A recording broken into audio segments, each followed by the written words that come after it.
Baik Bapak Ibu, pada kesempatan ini kami berkesempatan bersama Bu Hasana ingin menyampaikan tentang salah satu materi di guru penggerak, yaitu tentang budaya positif.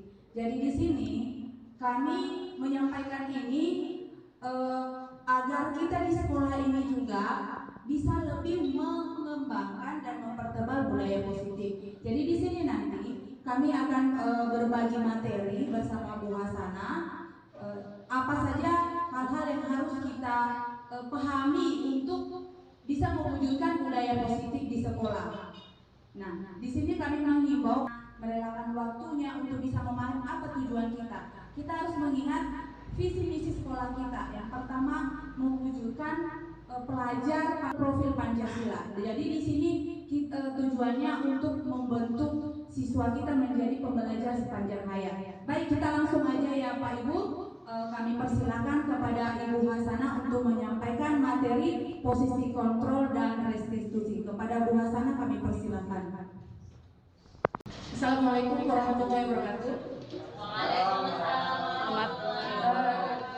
Di sini saya hanya sekedar sharing ya Ibu, bukan mau mengajar ikan berenang, mengajar burung terbang. Hanya saja saya duluan yang mengikuti program guru penggerak. Nah, salah satu yang kami dapat, materi yang kami dapat adalah itu mengenai filosofi Ki Hajar Dewantara.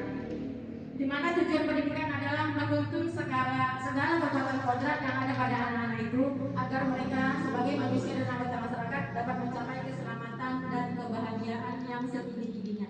Jadi tujuan pendidikan itu adalah anak-anak itu harus selamat dan bahagia. Seperti yang kita ketahui, terkadang anak-anak itu takut, tertekan untuk datang ke sekolah. Mungkin karena gurunya, karena temannya, karena tempatnya yang tidak nyaman dan lain sebagainya. Kemudian tugas guru itu adalah menuntun, bukan menuntut. Yang namanya menuntun hanya mengarahkan, bukan kamu harus jadi seperti ini, kamu harus bisa begini, kamu harus bisa begitu. Enggak. Kita hanya mengarahkan supaya anak ini bisa jadi seperti ini, anak ini bisa jadi seperti itu. Dan tugas kita hanya sebagai tukang kebun kehidupan. Yang namanya kebun pasti banyak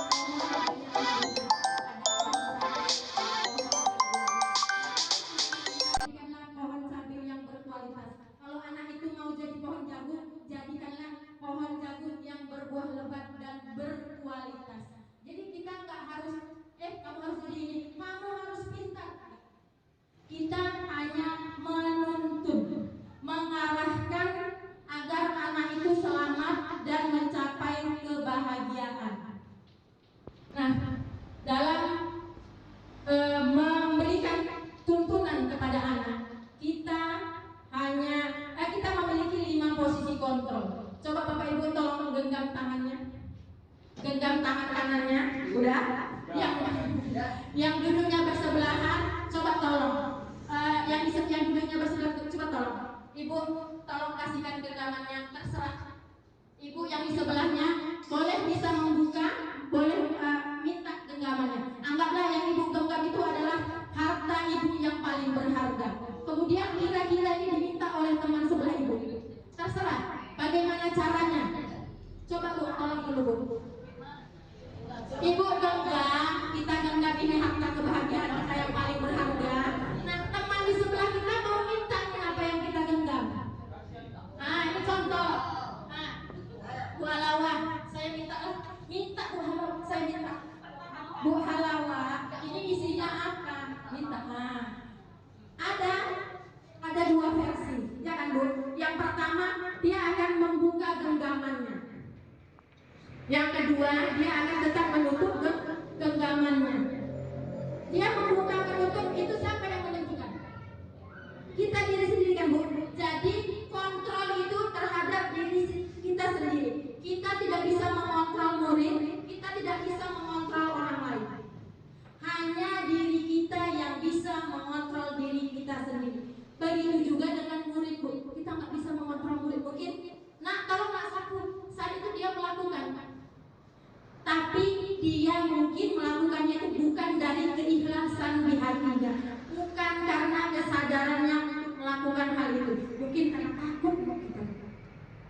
takut sama gurunya. Nah, menurut Yali Gosen, posisi kontrolnya ada 5. Yang pertama adalah penghukum, pembuat rasa bersalah, teman, pemantau, dan manajer. Apa itu penghukum? Kita lihat.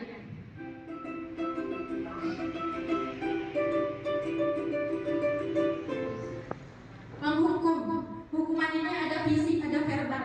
Fisik itu cubit, pukul, tampar, tabok. Mungkin kalau sekarang udah nggak musim ya bu, pukul, cubit, tampar, tabok. Saya ingat dulu masih kecil, saya pernah dipukul guru saya karena nggak CPR. Kemudian hukuman itu ada berupa verbal. Verbal ini artinya melalui kata-kata. Kamu bodoh, kamu bau, kamu segala macam. Jadi baik itu hukuman secara fisik, hukuman secara verbal, sama bu, menyakiti hati anak. Orang yang posisi kontrol penghukum ini, dia berbicaranya dengan nada suara tinggi, bahasa tubuhnya, matanya melotot, jarinya menunjuk-nunjuk. Kamu begini, kamu begitu. Bu, kira-kira bu, kalau kita balikkan ke diri kita, kalau ada orang yang nunjuk muka kita, matanya melotot, apa yang kita rasakan bu? Apa yang kita rasakan? Takut, terus sedih, terus kecewa, sakit hati. Jadi bu, kemungkinan anak murid itu akan marah, mendendam dan bersifat agresif. Artinya dia balik ke bukunya, mungkin nyolek-nyolek buku, ngentak-ngentakkan kaki, ngomel-ngomel. Itu ekspresif ya bu ya. Jadinya begini bu, kalau kita misalnya menghukum murid, mungkin kalau anak SD dendamnya itu nggak yang ekstrim ya bu. Kita pernah dulu kejadian anak dosen dibunuh oleh mahasiswa bimbingannya, ya kan bu, di Komisi Supra beberapa tahun yang lalu. Karena apa? Karena dendam. Jadi apapun yang kita lakukan ke murid itu akan membekas di hatinya. Kalau kita ingat-ingat, kita flashback saat kita sekolah dulu, waktu dimarahin guru, pasti kita dalam hati menanamkan seperti ini. Aku nanti kalau jadi guru nggak akan berbuat kayak gitu, nggak akan marah-marah sama murid, ya kan bu? Tapi saat ini mungkin secara tidak sadar, secara sengaja atau tidak sengaja kita pernah marah. Jangan dijawab, coba aja dalam hati. Nanti dulu jawab tahu loh, ibu itu tukang marah bukan? Ya kan bu? Tanpa secara kita tidak sengaja mungkin kita pernah menghukum murid, termasuk diri saya pribadi. Makanya bu, kita kurang-kurangilah kontrol diri kita. Kita harus menguasai diri kita agar kita tidak berada di posisi penghukum. Kita lanjut yang kedua, posisi pembuat rasa bersalah.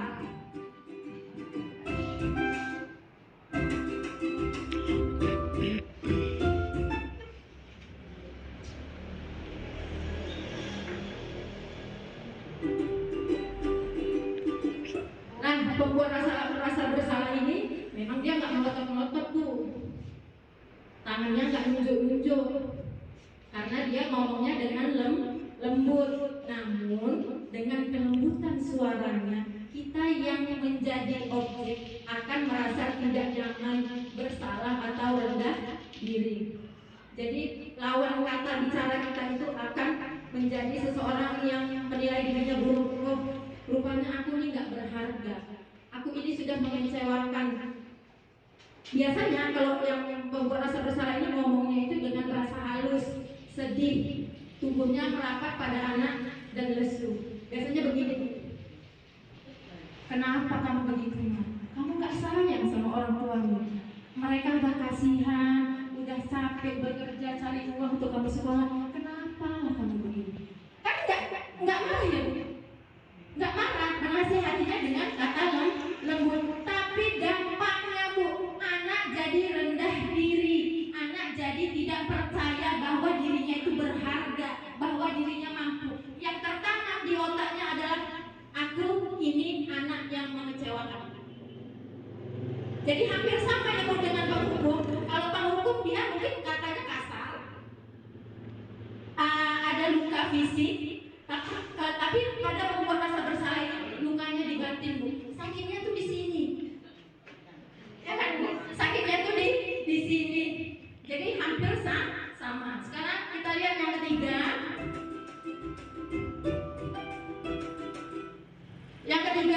posisi kontrolnya sebagai teman. Kalau yang namanya teman pasti tidak akan menyakiti teman-temannya. Kita tidak menyakiti murid, kita hanya berupaya mengontrol murid melalui persuasi. Posisi guru ada dua, maksudnya bisa bersifat positif, bisa bersifat negatif. Bersifat positif artinya ada hubungan baik antara guru dengan murid. Kalau guru dan murid hubungannya sudah baik, apapun yang dikatakan oleh gurunya, maka muridnya akan nurut. Ya kan, Bu? Ya kan, Bu? Iya. Kemudian yang negatifnya apa, Bu? Murid itu akan tergantung pada guru tersebut. Kemudian yang lebih jeleknya lagi, hanya kepada guru itulah dia akan nurut. Kalau guru yang lain menyuruh, belum tentu. Jadi kalau posisi teman ini sama kayak kita berteman Bu Besti, ya kan? Kalau kita sesama Besti, kita pasti akan melakukan apapun yang Besti kita lakukan, apapun yang Besti kita minta pasti kita buat. Ayo kita ke sana, ayo kita makan, ayo kita buat ini, ayo. Karena Besti. Jadi posisi kontrol teman ini antara guru dengan murid juga seperti itu, Bu. Ada positifnya, ada negatifnya. Kalau cara berbicaranya ramah, akrab, bercanda, kemudian bahasa tubuhnya merapat juga sama murid, mata dan dengan senyum. Jadi dia seperti ini contohnya. Tolonglah, janganlah seperti itu, kan kita kawan. Ayo nak, kita nulis. Kita sering gitu kan, Bu. Ih, kamu pinter, kamu kan anak yang pinter. Ayo nak nulis nak. Ayo sayang. Itu seperti itu. Ya Putri sama Iska, ya boleh. Ya Besti ya Putri, ya Besti. Kemudian tadi saya bilang dampak negatifnya, anak itu hanya akan nurut dengan gurunya. Kira-kira kalau misalnya Putri dengan Iska itu kalau guru yang lain nyuruh atau yang apa, nurut nggak ya? Belum tentu kan, nggak mau kan. Coba coba guru bilang sih, Bu Mida, kalau Iska disuruh nurut nggak kira-kira? Kadang-kadang mau, kadang-kadang enggak. Nah, inilah dampak negatifnya. Iya. Kemudian kita lanjut yang keempat, pemantau. Yang namanya mantau, mengawasi. Posisi pemantau ini hanya berdasarkan pada peraturan dan konsekuensi. Kalau anak terlambat, konsekuensinya apa? Kalau anak tidak ber-PR, konsekuensinya apa? Nada suaranya datar, bahasa tubuhnya formal. Murid yang memahami konsekuensi yang harus dijalankan karena telah melanggar salah satu peraturan sekolah. Jadi kalau pemantau ini, misalnya PR-ku nggak siap, enggak Bu. Jadi supaya bagaimana saya kerjakan, mungkin dia mengerjakannya di luar. Karena PR itu harus selesai. Inilah pemantau. Nah yang terakhir adalah posisi manajer. Punya perusahaan ya Bu, manajer. Yang namanya manajer pasti memanage apa-apa yang ada di sekitarnya. Posisi manajer ini di mana guru dalam berbuat sesuatu bersama dengan murid mempersilahkan murid untuk mempertanggungjawabkan perilakunya, mendukung murid agar dapat menemukan solusi dari permasalahan yang dia buat. Kemudian murid diajak untuk menganalisis dirinya, apa kebutuhannya, apa kekurangannya, dan bagaimana cara dia memperbaiki kekurangan-kekurangan yang ada pada dirinya. Kira-kira Bu, dari 5 posisi kontrol ini, posisi mana yang paling bagus menurut Bapak Ibu? Apakah penghukum, pembuat rasa bersalah, teman, pemantau, atau manajer? Yang mana Bu posisi yang paling ideal menurut kita? Menurut Bapak Ibu? Kalau Pak Yaya yang mana Pak? Kalau saya dari 5 ini, bagaimana sikonnya dulu? Situasi dan kondisi, apakah itu guru dalam kelas, apakah di lapangan, ataukah face to face dengan pribadi, apakah kelas klasika? Ini dilihat dulu. Iya, kalau kata Pak Yaya lihat situasi dan kondisi. Kalau menurut Bu Diana, posisi mana Bu yang bagus, yang paling ideal kita lakukan di dalam kelas? Menurut Ibu?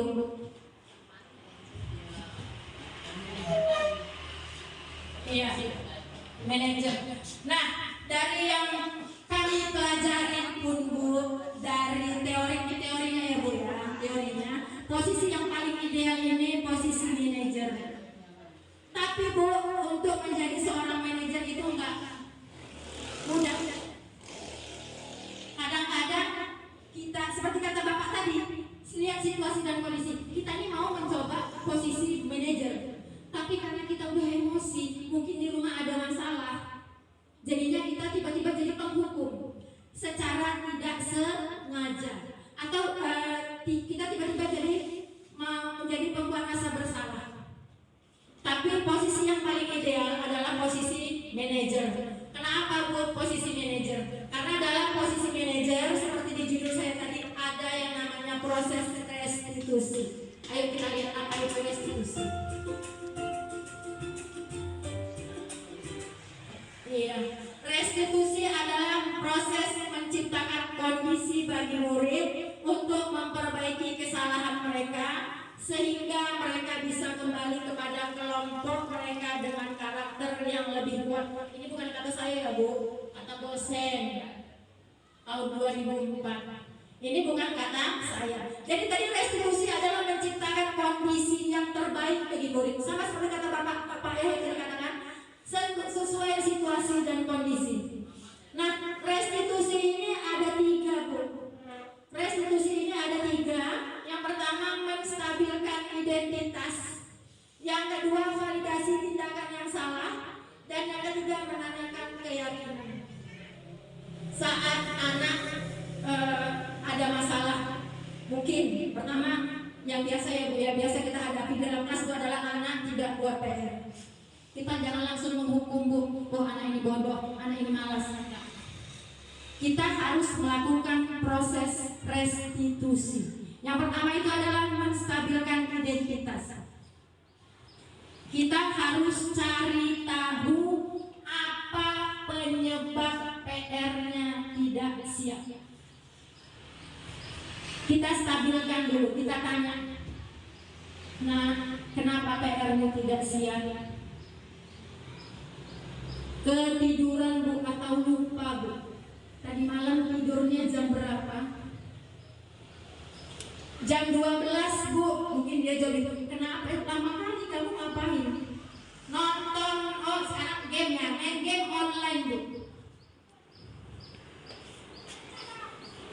Kita harus menstabilkan identitasnya. Main game online itu memang bagus dapat meningkatkan kreativitas.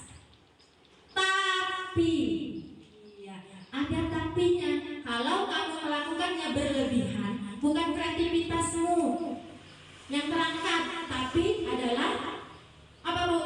Waktumu yang tertuang. Nah, setelah kita menstabilkan identitasnya, jadi kita pasti begini Bu, bahwa setiap orang itu pasti pernah melakukan kesalahan. Kamu bukan satu-satunya yang pernah melakukan ini. Jadi kita besarkan dulu hati anak itu. Bukan cuma kamu loh yang nggak buat PR. Ya, ibu dulu juga pernah nggak buat PR. Sudah? Baru kemudian kita validasi tindakan yang salah. Nah, saat validasi tindakan yang salah ini, kita tanya alasan kenapa melakukan hal tersebut. Kita korek, kemudian baru kita tanya, ada nggak cara yang lebih efektif agar dia dapat yang dia butuhkan. Misalnya begini Bu, anak nggak siap PR. Pertama, kenapa nggak siap PR? Karena dia membantu orang tuanya. Ada yang Bu seperti itu Bu. Dia membantu orang tuanya, mungkin berjualan. Berjualan mendapatkan uang, ini kan kebutuhan, ya kan Bu? Kita juga nggak bisa, jangan kau ikut jualan. Kita nggak bisa larang Bu, karena memang mereka butuh. Tapi bagaimana supaya PR-nya siap, dia bisa ikut jualan, kebutuhan keluarganya tercukupi. Kita tanya sama anak. Nah, kita tanya sama anak ini adalah proses menanyakan keyakinan. Kalau kamu dapat duit, tapi sekolahmu terbengkalai, itu benar atau tidak? Pasti si anak jawab enggak Bu, itu salah. Nah, supaya jadi benar bagaimana? supaya jadi benar PR Rusia, kau bisa bantu orang tuamu bagaimana caranya. Bukan kita yang ngasih tahu kok kau harus begini nak, begini enggak. Kita pancing anak supaya dia bisa mencari solusinya sendiri. Kira-kira nih nak, kalau kamu bisa bantu mamamu jualan, PR-mu bisa siap, kapan kamu bisa mengerjakan PR? Kamu mulai jualannya kapan? Saya jualannya habis maghrib Bu. Oh, kamu jualannya habis maghrib sampai jam berapa? Sampai jam 11 Bu. Oh, lama. Jadi kamu dari pulang sekolah sampai sore kamu ngapain? Pulang sekolah saya makan Bu, siap makan sholat, habis itu saya tidur. Habis bangun tidur saya main-main Bu, main lato-lato sama kawan-kawan. Nggak dapat celah nih kita nih. Berarti ada dia jam yang kosong, ya kan Bu? Kita pancing lagi. Nah, kira-kira kau main lato-latonya dari mana sampai kapan? Atau mungkin begini, kita pancing. Kira-kira kalau kamu mengerjakan PR-nya setelah kamu bangun tidur, setelah kamu makan siang, bisa nggak? Sebelum kamu main lato-lato, kalau PR udah siap, kamu main lato-latonya pasti lebih semangat. Sambil kita kasih dorongan. Oh bisa Bu. Nah jadi supaya PR siap, kamu bisa membantu orang tua bagaimana? Pasti dia akan jawab, saya kerjakan PR dulu, baru itu, setelah itu baru saya main, baru malamnya saya bantu orang tua. Nah dalam proses restitusi ini Bu, bukan kita yang memberikan solusi, tapi kita hanya mengarahkan, menuntun anak untuk mencari solusi dari setiap permasalahannya. Bukan kita, oh kau kan jam sekian begini, nah kau ngerjakannya begini, enggak. Itu kalau PR, bisa ada anak yang berantem, marah. Kalau kemarin saya ngambil contoh restitusi ini, biasa sekarang ya Bu, anak bully-bulian ya kan Bu, dalam kelas membuli temannya. Anak saya sering tuh Bu, membuli nama orang tuanya, ya kan Bu.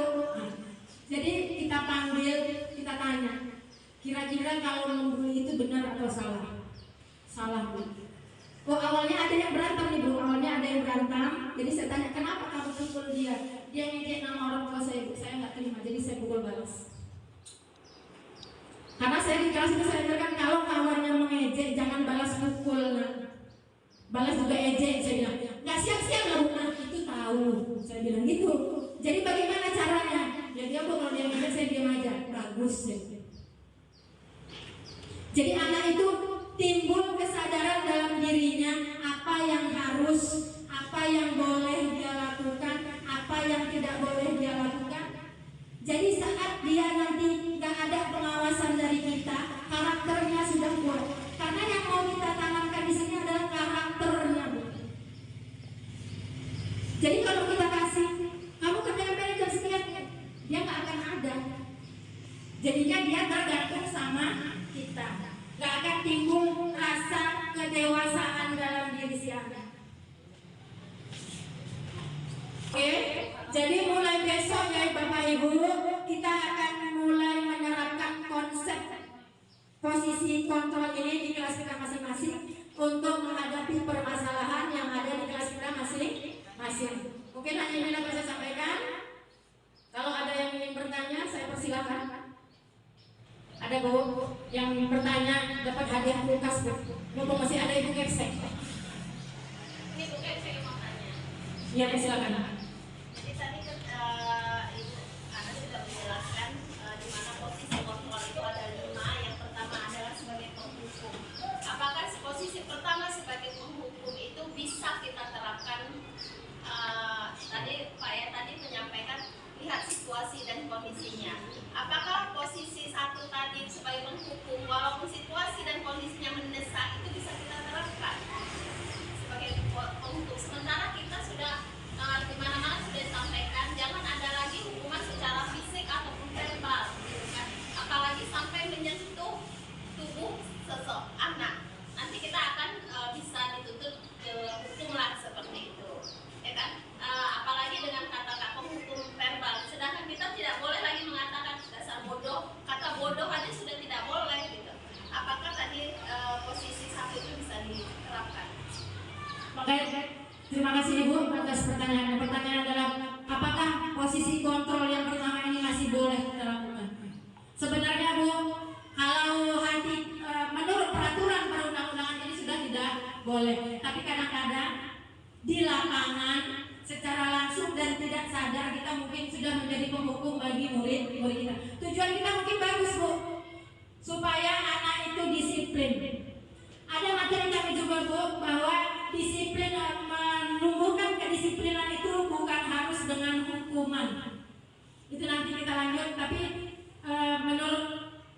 tapi dapat saya jawab bahwa mudah-mudahan kita bisa mengurangi, jangan lagi kita mengambil posisi sebagai penghukum, karena ini nanti dampaknya akan kembali ke anak, buruk, dia akan menendang kembali juga ke kita. Karena pernah ada kejadian, pernah guru SD Raju, masih saya di sana, masuk penjara gara-gara dipukul. Padahal gurunya mencubit sekali. Si Raju ini bapaknya TNI, mamanya di rumah mencubit berkali-kali. Masalahnya sepele, Bu, topi si Raju ini hilang. Topi Raju hilang udah berulang-ulang kali, mungkin mamanya emosi. Gurunya karena dia nggak bawa topi upacara dicubit lah, langot sekali. Pulang ngadu, "Ma, topiku hilang, aku tadi dicubit guru." Mamanya lebih emosi, bukan neot, jadi keliling perutnya ini bekas cubitan. Nggak terima, bapaknya pulang ngomong ke bapaknya nggak terima. Padahal gurunya nyubit satu, yang nyubit mamanya. Dilapor visum dicubit guru. Ya, visum kan berdasarkan fakta. Cubitannya banyak. Iya, padahal cuma sekali. Padahal cuma 5. Pak, saat itu gurunya nggak kayak sekarang, Pak. Mungkin kawan-kawan nggak ada yang menjadi saksi. Anak-anak kan di bawah umur nggak bisa dijadikan saksi kalau di kantor polisi. Nggak ada. Iya, Pak. Tapi saat itu gurunya malah dimasukkan ke dalam penjara. Jadi saya mohon, saya ini juga untuk mengingat bagi diri saya sendiri, mudah-mudahan kita bukan guru yang seperti itu. Kita harus bisa menahan emosi, mengontrol diri. Makanya saya katakan tadi bahwa posisi kontrol yang paling bagus adalah posisi manajer. Kalaupun kita emosi, jangan kita luapkan ke anak. Kalaupun kita emosi, janganlah mengeluarkan kata-kata yang menyakiti, karena itu akan membekas di hati anak. Saya aja, Bu, dulu pernah dimarahin guru. Saya masih ingat siapa orangnya, apa yang dia buat, masih terbekas dalam pikiran saya, dalam hati saya. Kalau saya mengingat itu kembali, saya merasa sedih, saya sakit hati, saya kecewa, karena bukan saya yang salah. Dia nggak nanya, Bu, cuma langsung menghukum. Siapa yang nggak sakit hati? Kadang-kadang kita gitu juga kan, Bu, anak ini berantem, kita nggak nanya, karena yang berantem dua-dua kita hukum. Padahal yang salah satu, yang satu ini cuma membela diri. Kita nggak akan nemu, hukum aja dulu. Jadi seperti itu. Ada lagi, Bu? Ya, Pak. Tentang menghukum tadi. Oke, Pak. Ya. Menghukum kan tidak selamanya itu, saya rasa menghukum bukan hanya satu. Ada yang hukuman positif, ada yang negatif. Hukuman positif, negatif, kalau kita negatif tahulah. Yang yang positif, yang mendidik, hukuman yang mendidik, itu juga hukuman juga. Tapi tujuannya adalah untuk kebaikan, tidak menyakiti, tidak apa, tapi hukuman yang mendidik. Kira-kira apa hukuman yang mendidik itu? Bukan hanya yang Contohnya atau bagaimana? Contohnya apa lagi? Jadi kita jangan hanya hukuman, oh itu pasti mencelakai, negatif. Apa hukuman yang positif? Tapi mendidik ya, hukuman yang mendidik. Pak, yang namanya hukuman, walaupun positif, tujuan kita untuk mendidik, namun sampai ke anak itu nggak sama. Saya begini, Bu, mungkin maksud kita positif, tapi orang yang menerima, anak yang menerima itu tanggapannya beda. Sama gini, Bu, kita memberitahu teman kita bahwa yang dia lakukan itu salah, tapi saat kita menyampaikan kesalahannya itu dengan mungkin dengan kata-kata, maka dia akan menerima, menyampaikan, dia akan sadar, Bu, kalau itu karena kesalahan dia. Kita positif bisa gini kan, Rama, Ma, kamu kalau datang kan lama-lama lagi apa, Ma? Misal, suka kan lupa terlambat. Yang saya katakan benar kan, Bu, dia suka terminal, misal ya, Bu, jangan, oh si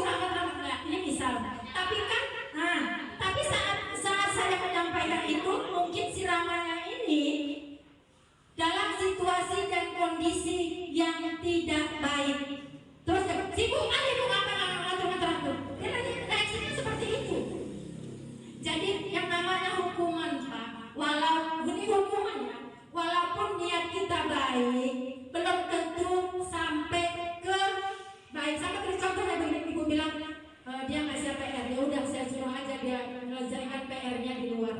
Bu, anak kalau udah disuruh keluar, siap PR-nya bu.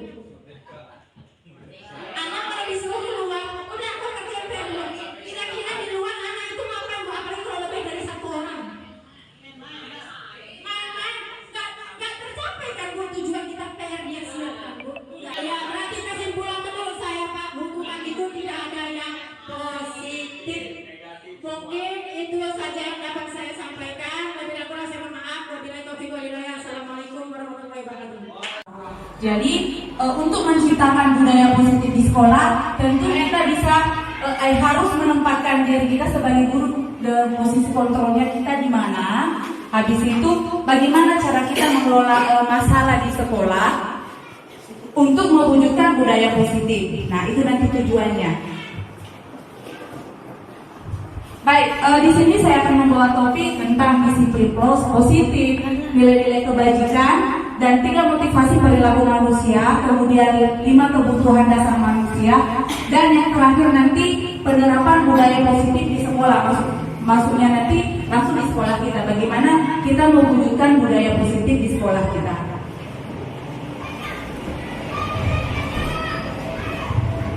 Baik, budaya positif ini merupakan perwujudan nilai-nilai atau keyakinan universal yang diterapkan di sekolah. Jadi untuk membangun budaya positif di sekolah, kita membutuhkan lingkungan yang positif. Nah, bagaimana cara menciptakan lingkungan positif yang melalui penerapan disiplin di sekolah? Itu cara kita. Nah, sekarang masalahnya bagaimana yang dimaksud dengan lingkungan yang positif itu? Nah, di sini lingkungan yang positif itu harus aman, nyaman. Di sini muridnya mempunyai kebebasan, diberi kesempatan untuk belajar, memproses dirinya, belajar. Walaupun dia membuat kesalahan, tapi dia bisa mengusahakan dia menjadi belajar untuk lebih baik dan belajar lagi terus. Jadi ada salahnya dia melakukan kesalahan, dia belajar berbuat baik lagi, salah lagi, dan baik lagi. Itulah proses yang akan dilalui dalam penerapan disiplin di sekolah.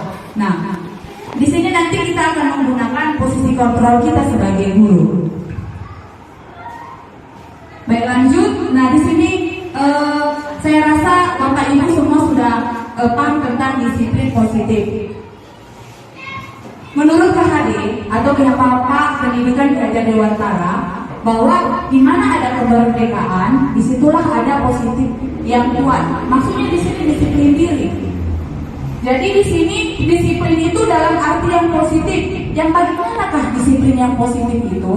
Nah, disiplin di sini menuju pada praktik mengajar atau melatih seseorang untuk mematuhi peraturan atau perilaku dalam jangka pendek dan jangka panjang.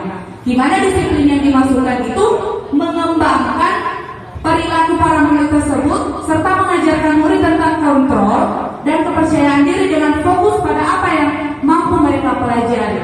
Jadi di sini disiplin positif yang kita terapkan itu harus bisa lahir dari anak tersebut, bukan karena ada hukuman, bukan karena dikasih penghargaan, atau bukan karena ada rasa takut, tetapi gimana cara kita guru supaya anak itu mengikuti disiplin muncul dari motivasi dirinya sendiri. Nanti kita akan mencoba memahami yang bagaimana sih motivasi, gimana cara kita memunculkan motivasi dari anak itu untuk bisa mengikuti segala peraturan atau disiplin di sekolah. Nah, dari disiplin ini nanti tujuan akhirnya adalah kembali ke karakter anak. Jadi semuanya sesuai dengan misi sekolah kita. Kita mengupayakan tujuan kita yaitu menciptakan pelajar yang berprofil Pancasila, yang belajar sepanjang hayat. Nah, demikian untuk disiplin positif. Nah, apa saja yang terkandung dalam disiplin yang akan kita terapkan di sekolah? Yaitu tentang nilai-nilai kebajikan. Apa itu nilai-nilai kebajikan? Ini sebenarnya bukan istilah-istilah yang baru, ini sudah lama yang kita paham. Cuma di sini di kurikulum Merdeka ada istilah-istilah baru. Nah, di sini dibuat lagi nilai-nilai kebajikan. Nah di sini sebenarnya ya nilai positif. Nah, nilai kebajikan ini yaitu sifatnya nilainya yang universal, yaitu lintas bahasa, suku bangsa, agama atau latar belakang. Maksudnya nilai kebajikan yang akan kita wujudkan di sekolah itu semua diyakini atau dipercaya, semua agama, semua suku, dan semua latar belakang. Jadi maksudnya contohnya, apapun agama kita, pasti setiap agama itu sangat meyakini nilai saling menghargai, ya kan Bapak Ibu? Ya kan? Nah, jadi bagaimana di sekolah itu kita bisa mewujudkan siswa yang bisa saling menghargai, dan itu semua kan memang secara universal, itu semua apapun latar belakang kita. Jadi nilai inilah yang akan kita bina melalui disiplin positif di sekolah. Jadi ingat, disiplin itu adalah sesuatu hal yang terus dilakukan setiap saat, setiap waktu, dan terus kita bimbing anak-anak itu untuk bisa mengikuti disiplin yang ada di sekolah. Nah, di sini banyak nilai positif, ya, banyak nilai-nilai kebajikan. Nah, di sini kita fokus pada nilai kebajikan yang sudah disepakati untuk pendidikan di Indonesia, yaitu profil pelajar Pancasila. Ya, profil pelajar Pancasila semua sudah kita ketahui kan Bapak Ibu. Nah, pertama, beriman dan bertakwa kepada Tuhan Yang Maha Esa dan berakhlak mulia. Apapun agama kita, suku kita yakin akan hal ini, hal yang baik, ya kan? Kemudian berkebinekaan global, bergotong royong, mandiri, bernalar kritis. Nah, semua nilai profil sangat lengkap. Itu makanya mantap kali dasar negara kita. Jadi semua berisi, semua apapun itu, mau gimana pun kita udah terkandung semua. Itu mantap lah. Pejuang kita menciptakan Pancasila, dan nilainya itu sudah mencakup semua seluruh Indonesia. Dan inilah yang akan kita wujudkan. Kita berfokus ke sini. Dan apapun itu, misalkan mandiri, pasti ada poin-poin berikutnya. Nanti mungkin akan kami bagikan melalui ada materi-materi apa saja sih yang bisa kita lakukan di sekolah, di kelas kita untuk menciptakan anak itu menjadi mandiri, bernalar kritis. Nanti kita akan berbagi Bapak Ibu. Tadi ada telah maunya saya bagi tadi sebelum kita masuk, tapi lama pembahasannya. Makanya kata Ibu, ini akan terus berlanjut. Kita tidak akan selesai untuk hari ini. Berikutnya, nah tadi saya menyebut tentang motivasi perilaku manusia. Nah, apapun yang kita lakukan pasti ada motivasi. Demikian juga dengan anak, demikian juga dengan siswa kita. Jadi dia itu malah mengikuti disiplin, dia itu mengikuti peraturan di sekolah karena ada motivasinya, ya kan? Apa motivasinya? Di sini ada dibagi 3. Ada itu anak melakukan sesuatu disiplin di sekolah itu karena menghindari ketidaknyamanan atau hukuman tadi yang sedang dibicarakan. Dia nggak mau dihukum, berarti ada hukuman. Kedua, untuk mendapat imbalan atau penghargaan dari orang lain. Oh, mungkin anak itu mengerjakan PR karena dia ingin dapat nilai yang bagus, ingin dihargai di kelas, dia paling pintar, ingin dipuji, ya kan? Ada motivasinya seperti itu. Ada juga yang ketiga, untuk menjadi orang yang mereka inginkan dan menghargai diri sendiri dengan nilai-nilai yang mereka percaya. Yang ketiga ini, motivasi yang ketiga ini adalah motivasi yang berasal dari anak itu.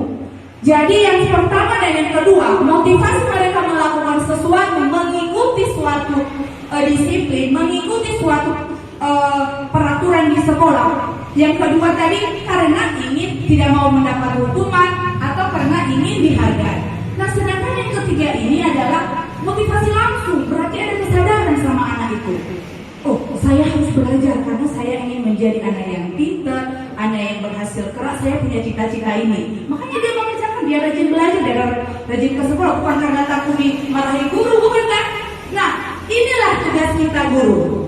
Kita mencari posisi kontrol kita apa yang bisa kita gunakan agar anak itu memiliki motivasi yang ketiga ini, motivasi dari dalam diri kita, dari diri anak itu.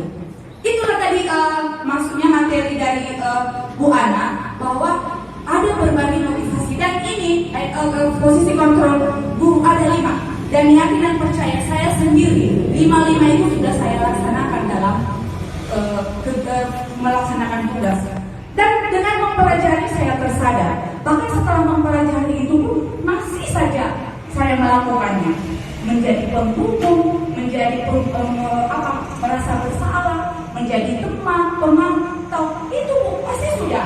Kita sering bercerita sebenarnya sudah kita lakukan. Cuma sekarang ini gini loh, kita sudah tahu. Di sini kan kita merefleksikan diri gitu.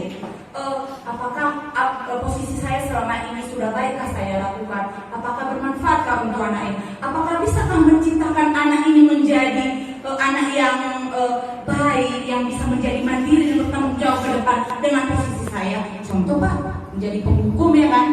Nah, apakah dengan kita menghukum ya kan? Dengan kita menghukum, apakah anak itu bisa berubah?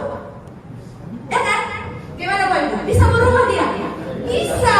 Tetapi tadi ingat, disiplin itu ada jangka pendeknya, ada jangka panjang. Yang terbentuk di penghukum itu adalah jangka pendek. Ya saat itu dia nurut, paling 1-2 hari dia nurut, besoknya dia lupa karena bukan dari dalam hatinya, tetapi karena ada rasa takutnya atau ada rasa dendamnya. Awas kau nanti kan itu. Nah itulah yang di sini ayo kita sama-sama belajar.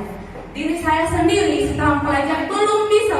Ini tadi seperti kata Ibu, ini proses semua, proses. Kita juga sebagai guru sampai pensiun pun kita terus berproses agar kita menjadi guru yang memang yang selayaknya jadi guru yang bisa membimbing anak-anak kita gitu. Nah ingat tujuan kita budaya positif, kita mewujudkan nilai-nilai atau karakter anak menjadi karakter yang diinginkan, menjadi anak yang berkarakter profil Pancasila tadi. Nah, lanjut Bapak Ibu, jadi saya ulang bahwa motivasi yang ketiga ini yang akan kita wujudkan. Ayo mari kita wujudkan supaya mereka melakukan segala aturan, mereka belajar di kelas itu karena memang motivasi dari diri sendiri. Oke, lanjut. Nah, satu lagi ada materi tentang 5 kebutuhan dasar manusia. Di sini kami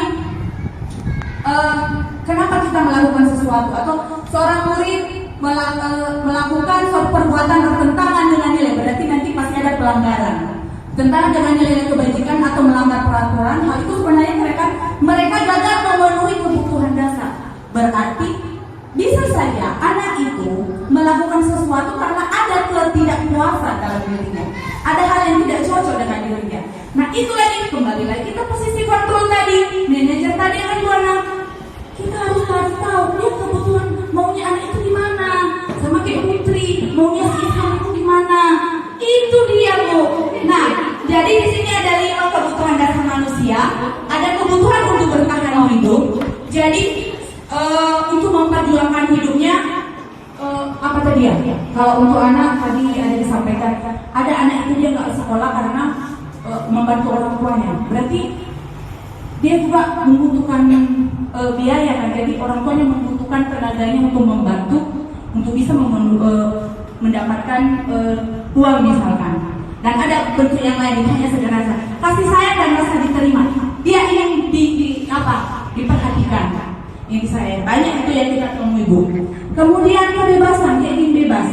Kayak di kelas kan, ini kenapa anak-anak udah tenang? Kenapa ribut? Karena memang dia ingin bebas. Iya, kayak olahraga ya kan, Bu. Main bola, maunya anak itu dia mau main sesuka hatinya, maunya main bola aja. Ternyata gurunya nggak kasih main bola. Berarti kan dia ingin bebas sesuai dengan keinginannya, ya kan? Makanya dia melanggar aturan ya kan Bu. Nah, kemudian kesenangan, kan dia senang, dia melakukan dengan senang. Misalkan dia menjahili kawan, itu kan dia suka. Dia kenapa suka mengganggu temannya? Karena memang itu bawahnya senang kali kalau kawannya itu udah nengok dia. Kan itu Bu. Padahal nggak ada tujuannya melakukan sesuatu kesalahan itu, tapi itulah dia kesenangan dia. Nah, kemudian ketika ada penguasaan di sini ingin menunjukkan bahwa saya itu bisa mengatur, bisa menguasai teman, bisa misalnya bisa mengontrol orang lain. Nah itu namanya penguasaan, bisa dikontrolnya teman-temannya. Jadi dia menunjukkan dia paling hebat. Nah, makanya apapun bisa dilakukannya. Nah di sini Bu, jika anak melakukan atau bisa berpaling dari nilai kebajikan yang sudah kita yakini, nah kita harus bisa memahami apa kebutuhan dasarnya sebenarnya? Kenapa anak ini? Masuklah kita ke posisi manajer. Dan posisi manajer itu sebenarnya mencakup dua. Pertama, dia sebagai teman, dia juga sebagai pemantau di situ. Posisi manajer tadi kata Bu Ani kan, anak itu ditanya dulu. Kan kita memanggil dia kan, kita mencoba bertanya, kita kan sebagai temannya. Itu dari teman secara positif. Ya kan, kita coba mendekati dia dengan bahasa yang lembut, dengan bahasa yang bersahabat, masuk posisi temannya. Jadi bukan berarti posisi kontrol hanya manajer, enggak. Kemudian sebagai pemantau, tentu kan kita melihat, oh anak-anak kenapa seperti ini ya? Kenapa dilakukannya? Kita memantau dia terus, dan kita terus berusaha kita bertanya, gimana anak itu supaya anak itu memang betul sadar. Kita akan bertanya, kenapa kamu melakukan? Kenapa apa ya? Kenapa tidak kamu mengerjakan PR? Dia semalam bisa juga karena dia banyak menonton. Jadi kita coba anak memunculkan kesadaran dari dalam diri anak. Itulah kita maunya. Kita coba memunculkan kesadaran dari diri anak. Dia sadar bahwa kesalahan yang dilakukannya itu tidak baik dan tidak bagus untuk masa depannya. Itulah dia kita sebagai guru. Kita ingat tadi tujuan pendidikan kita itu pendidik sebagai penuntun. Itu Bapak Ibu. Nah, jadi kita bisa membimbing anak dengan melihat kebutuhan dasarnya. Baik, dari semua tadi yang kita sampaikan, tujuan kita tadi sudah saya sampaikan bahwa budaya positif. Tadi sudah kita lihat bahwa budaya positif adalah suatu perwujudan nilai-nilai kebajikan, nilai-nilai positif yang ada di sekolah. Kita berfokus pada profil Pancasila dan itu sudah mencakup nilai-nilai secara universal.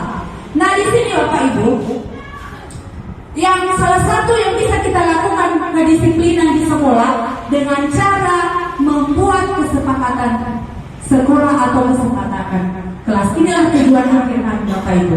Mari, sebenarnya ini sudah kita lakukan, sudah ada di sekolah kita. Budaya positif itu sudah ada, sudah kita laksanakan di sekolah. Hanya di sini, ayo kita lebih mempertajam, mempertebal dan lebih dan terus menerus dengan Bapak Bu, terus menerus supaya jelas. Ingat, kita sekolah merdeka, jangan sekolah merdeka. Kita sekolah kita kan sejak saya masuk di sini termasuk terkenal sekolah ini, bagus pendidikannya. Dan ayo nilai-nilai positif itu mari kita tonjolkan di sekolah ini. Jadi dengan membuat kesepakatan kelas. Nah, bagaimana kondisi kelas? ini proses pembuatannya nanti ya Bapak Ibu. Bertanyalah harapan tentang kelas. Apa yang Guru harapkan tentang kondisi kelas, tentang gurunya dan teman-teman di kelas. Kemudian tulis hasil diskusi tersebut di papan atau dalam poster. Hal ini memberi kesempatan murid dilibatkan dalam mengatur kelas.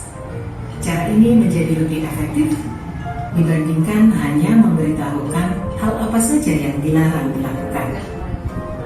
Menurut kalian, apa yang harus kita semua lakukan untuk mencapai kelas impian kita?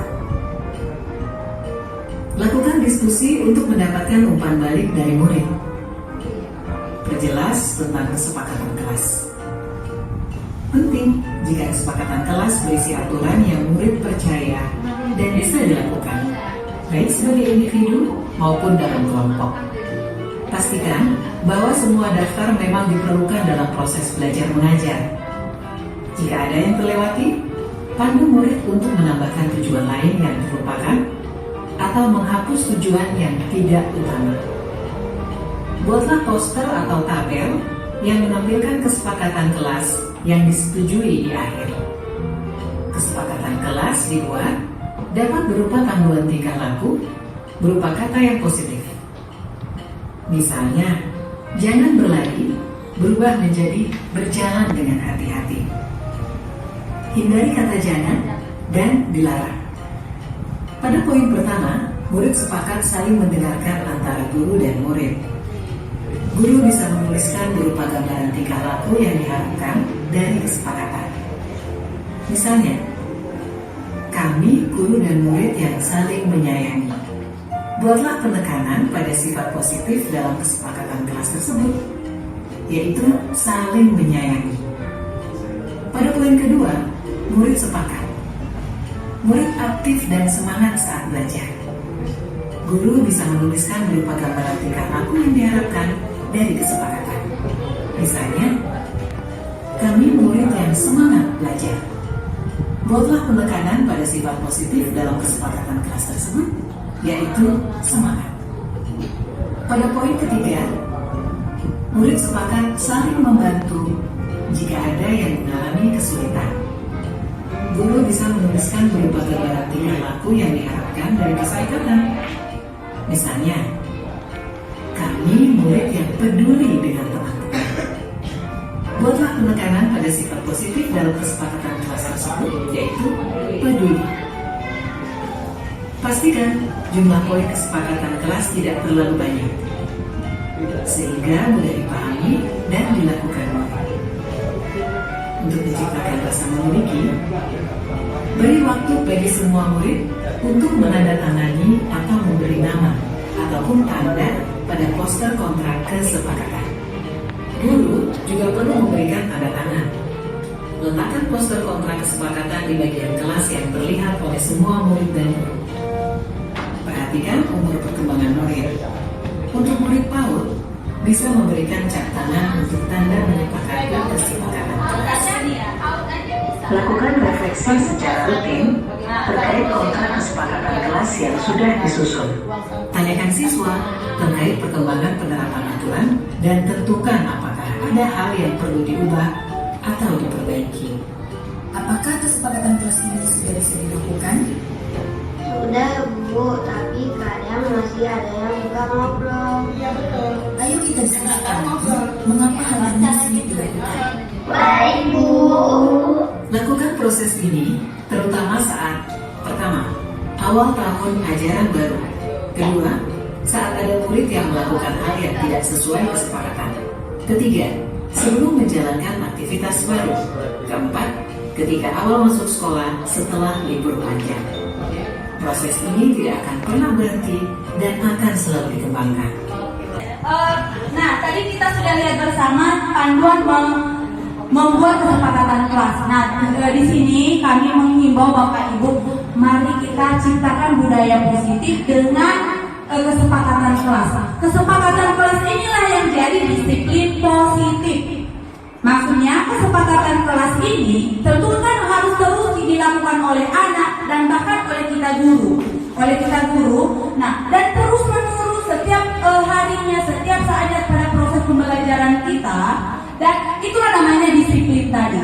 Gimana sampai anak itu melakukan kesepakatan itu dengan motivasinya sendiri. Karena dengan kebiasaan melakukan hal-hal yang baik, maka terbentuklah karakter anak tadi. Dan Bapak Ibu, kalau sudah sering kita ingatkan, sering kita lakukan. Ingat, kesepakatan itu kan sama-sama kita sepakati bersama guru dan anak. Sudah disadari anak itu dan sudah mereka kita sepakati bersama. Pasti ada hal yang mendorong dia untuk melakukannya. Nah, dan ini ingat, ini adalah proses, bukan hasil yang cepat, bukan hasil setahun, 2 tahun, bahkan di SD sampai 6 tahun. SMP pun masih juga seperti itu. Jadi proses perjalanan hidup manusia, dia bilang manusia yang mandiri, bertanggung jawab dan berkarakter dan belajar sepanjang hayatnya. Baik, di sini ada contoh-contoh, ini hanya sebagian dan kita masih bisa sharing-sharing di WA group nanti, mulai cara pembuatannya tadi, nanti nilai-nilai yang akan kita wujudkan. Ini contoh kelas 1 Ibu. Nah, ingat bukan guru loh yang membuat, kita harus komunikasi dengan teman-teman siswa kita. Setiap anggota kelas perlu belajar, setiap anggota kelas perlu senang. Jadi dengan kesepakatan berarti harus belajar. Jadi semua harus belajar. Jadi jangan ada yang ribut kan gitu. Karena memang kita kan harus belajar. Itulah dia tujuannya. Contohnya lagi. Ngobrol nggak bisa.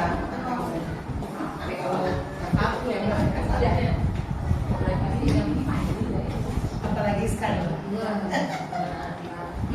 Besar ya. Nah, contoh keyakinan kelas 5, selalu bersikap positif, senantiasa menjadi diri terbaik, percaya dan menghormati orang dari seluruh usia. Jadi ini adalah nilai-nilai yang diyakini. Inilah istilahnya keyakinan kesepakatan, tapi mungkin kita pakai kayak kesepakatan, ya. Kemudian kesepakatan kelasnya lagi bersifat jujur, bertanggung jawab. Nah, ada lagi kebiasaan-kebiasaan baik, ketuk pintu dan beri salam sebelumnya. Baik, ini jadi dengan kesepakatan kelas di kelas. Ingat, yang membuat kesepakatan kelas itu nggak hanya wali kelas Bapak Ibu. Kita guru olahraga, guru agama, bahasa Inggris. Kita buat kesepakatan khusus dengan dinamik studi kita pada proses pembelajaran juga. Jadi itu tidak menutup kemungkinan. Kemudian kesepakatan keyakinan yang kita diskusikan dengan siswa tadi, tentu ada banyak hal yang harus kita lakukan. Contohnya seperti ini, memberi salam saat masuk kelas. Kemudian budaya 5S dan LISA. Ini adalah budaya positif di sekolah kita yang sudah ada Bapak Ibu. Ini sudah ada Bapak Ibu dan sudah kita laksanakan.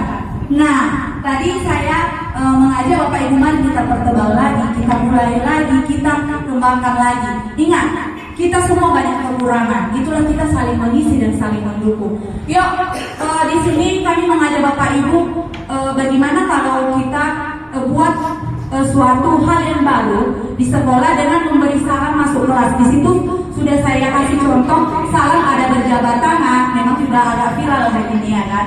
Ada mentos dengan gurunya, pokoknya salam. Jadi anak-anak, bagaimana kalau ini kita sepakat Bapak Ibu? Kita buat kesepakatan jadinya ya Bapak Ibu. Bagaimana agar salam kita tempelkan di pintu kelas kita masing-masing. Nah, ingat, keyakinan apa yang kita wujudkan di sini dengan memberi salam? Apa Bapak Ibu? Apa tujuan kita membuat salam ini di kelas? Apa tujuan kita sebenarnya? Keyakinan apa? Atau apa yang nilai yang kita wujudkan di sini? Dari 5 profil tadi. Iya, betul Bu Gus. Berarti dia berakhlak mulia. Itu dia Bu. Jadi dia di situ apa? Jadi ini loh. Kalaupun kita tempelkan, kita sampaikan sama kita itu harus kasih tahu juga sama apa tujuannya. Jangan kita tempel aja. Dia juga anak-anak nggak paham apa salam-salam. Apa tujuannya ini anak-anak? Supaya kamu itu terbiasa menjadi orang yang saling menghargai, tertib, berakhlak mulia. Itu dia. Jadi terwujudlah pelajaran Pancasila tadi. Nah, yang sudah kita lakukan yaitu budaya 5S ini juga sudah ditempel pun sama. Itulah keyakinan tadi. Jadi gimana kita mewujudkan keyakinan itu jadi budaya yang positif? Jangan hanya asal keyakinan tempel aja. Itu kan keyakinan tempel. Tapi tidak kita budayakan. Itulah sekarang yang kami mau. Mari kita sama-sama mengembangkan budaya positif di sekolah. Budaya bisa sudah ditempel. Udah Bu, betul. Iya. Ada patroli polisi kebersihan ya Pak? Di sini yuk kita mulai lagi Pak. Nah, bagaimana? Nah sekarang kan Pak, tadi bagaimana cara kita supaya itu terlaksana di sekolah? Itu gini. Contohnya Pak, yuk melalui budaya senyum, salam, sapa, sopan. Yuk kita mulai sebenarnya sudah ada sebelumnya. Kemarin kami pernah berbincang kepada kepala sekolah bersama Ibu. Gimana kalau piket kita budayakan kembali salam di gerbang gitu. Sebenarnya agak susah, saya secara pribadi agak susah. Tapi yuk kita berusaha Bapak Ibu. Gimana kalau kita piket, kita menyambut anak di gerbang. Kita beri salam, kita sapa, kita kasih senyum, kita yang ini. Gimana Bapak Ibu?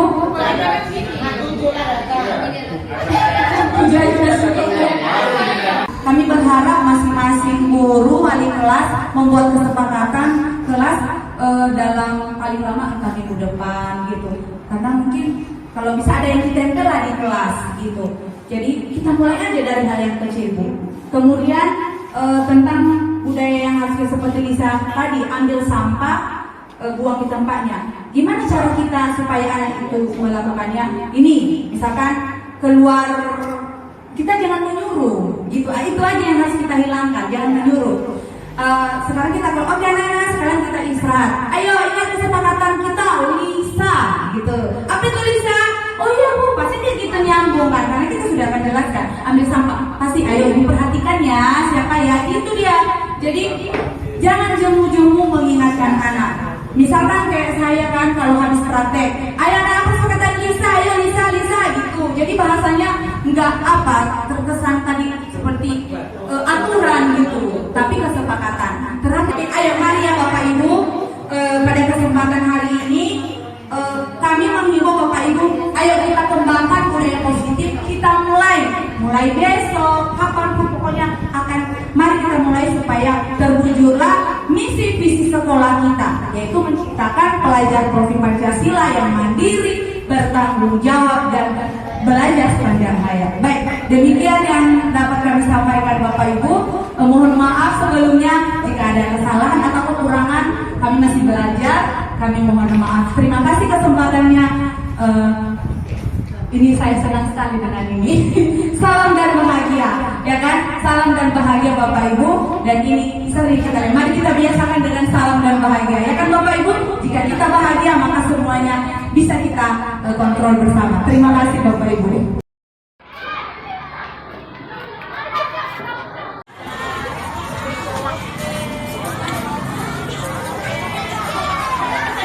Udah lah.